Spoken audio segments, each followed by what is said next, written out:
Language. Of course, I teach language at Click Languages, but not just grammar, and I'm not going to just use your typical ordinary textbooks.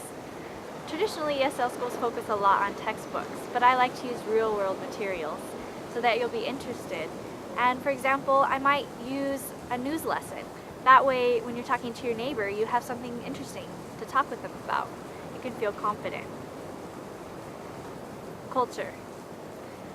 Often, when people are learning a language, they just learn the technical part of the language. For example, the grammar or the vocabulary. But if you don't know the culture of the people that you're talking to, you're not going to feel comfortable, and you're going to have a hard time developing quality relationships. When you learn the culture, for example, common sayings, proverbs in the language, or when you learn about which kind of gestures and body language to use in that culture, then you have a more complete package, and you can really feel comfortable and confident, and your communication is going to be smooth. Cross-cultural communication. Cross-cultural communication includes all kinds of assumptions and prejudices and pre-understandings.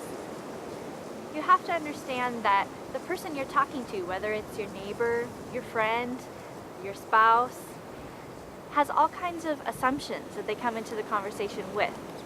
Traditions that they grew up with, and certain aspects of the culture of the country they live in.